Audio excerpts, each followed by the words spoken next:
உங்கள் எல்லாருக்கும் வணக்கம். நான் மாஸ்டர் டிகிரிலேருந்து பேசுகிறேன். இன்றைக்கி ஒரு அழகான கதை பேசுவோம். ஆக்சுவலாக ஒரு ஊரில் ஒரு நல்ல நண்பர்கள் வாழ்ந்துக்கிட்டு இருந்திருக்காங்க. அந்த நண்பர்களில் ஒருவருக்கு நல்ல ஒரு வேலை கிடச்சிருக்கு.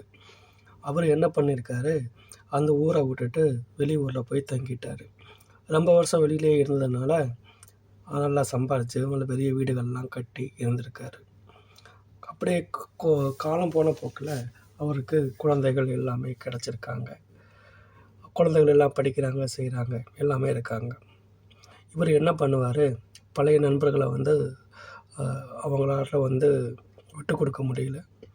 ஒவ்வொரு வருஷமும் அவர் மட்டும் லீவு போட்டு ஒரு 4 நாள் ஒரு ஹோட்டலில் தங்கி அவங்களோட ஃப்ரெண்ட்ஸோடு என்ஜாய் பண்ணி டூருக்கெல்லாம் போக அந்த மாதிரி பாலிய நினைவுகளை பூரா பகிர்ந்துக்கிட்டு இருந்திருக்காங்க.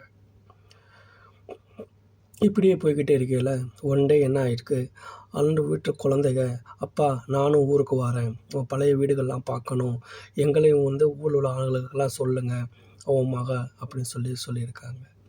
அப்பா அவர் என்ன சொல்லியிருக்காரு, அதை ஸ்கிப் பண்ணியிருக்காரு. ஏன்னா இப்போது குடும்பத்தை கூப்பிட்டு போனால் அங்கே போய் என்ஜாய் பண்ண முடியாது, ஃப்ரெண்ட்ஸோட தண்ணி அடிக்க முடியாது, ஃப்ரெண்ட்ஸோட சேர்ந்து சுற்ற முடியாது. அதனால் என்ன பண்ணிட்டாரு, கூப்பிட்டு போகாமல் நழுக்கிட்டே இருந்திருக்காரு. ஆனால் அவங்க ஒய்ஃப் என்ன சொல்லியிருக்காங்க, எனக்கும் ஆசை இருக்குது, உங்கள் ரிலேட்டிவ்லாம் பார்க்கணும், உங்கள் பழைய வீடுகள்லாம் பார்க்கணும் சொல்லியிருக்காங்க. அப்போ என்ன ஆச்சுன்னு கேட்டிங்கன்னா, வேறு வழியே இல்லாமல் சரி வாங்க இந்த வட்டம் எல்லாத்தையும் கூப்பிட்டு போகிறேன் அப்படின்னு சொல்லியிருக்காரு. அங்கேருந்து ஒரு பிளேனை பிடிச்சி அவங்க சொந்த ஊருக்கு போயிருக்காங்க. எப்பயுமே பார்த்தீங்கன்னா அவங்க சொந்த ஊருக்கு போகிறத அவங்க ஃப்ரெண்ட்டை சொல்லிடுவாராம். அவங்க ஃப்ரெண்டு கார் கூட்டு அவர் வழக்கமாக தங்கக்கூடிய ஒரு ஹோட்டலுக்கு கூப்பிட்டு போவாங்களாம்.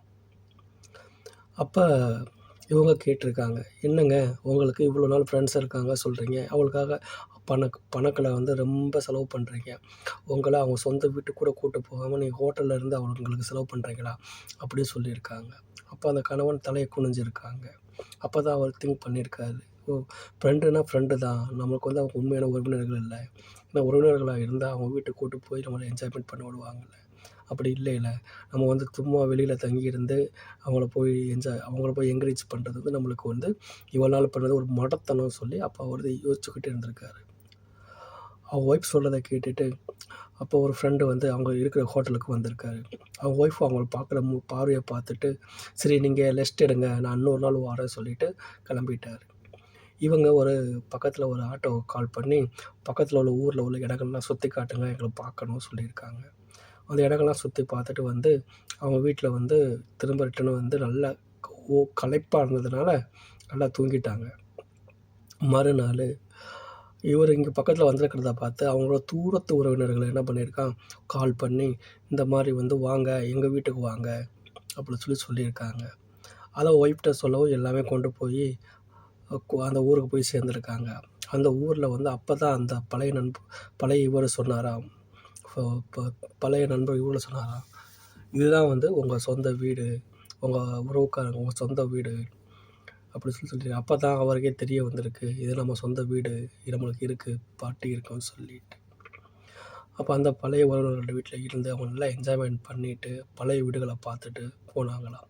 இதுலேருந்து நம்ம என்ன கற்றுக்குறோம் கேட்டிங்கன்னா, நம்ம வாழ்க்கையில் எங்கேவோ போய் இருக்கலாம், எத்தனையோ இடங்களுக்கு போய் இருக்கலாம், ஆனால் சொந்த ஊரில் சொந்த ஆளுகளோட பழக்க வழக்கங்கள்லாம் இருக்கணும்னா சொந்தமாக ஒரு இடத்துல சொந்த ஊரில் ஒரு சின்ன இடம் வேணும்.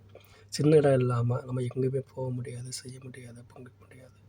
எப்போவுமே உறவோட உறவாக வாழுங்க, அப்படின்னா தான் உறவுகள் எப்போயுமே கை கொடுப்பாங்க. நம்ம தூரமாக இருந்தோம்னா அவங்க நம்மளை விட்டு தூரமாக விலகி போயிடுவாங்க. இதுதான் இந்த அர்த்தம் சொல்லுது. என்னங்க நல்லா என்ஜாய் பண்ணீங்களா? கண்டிப்பாக சப்ஸ்கிரைப் பண்ணுங்கள், ஷேர் பண்ணுங்கள், லைக் பண்ணுங்கள். தேங்க்யூ. உங்களுக்கு நல்ல கதைகள்லாம், வாழ்வுக்கு தெளிவான கதைகளை உங்களுக்காக நான் கொண்டு கொடுக்குறேன். தேங்க்யூ. Over to you.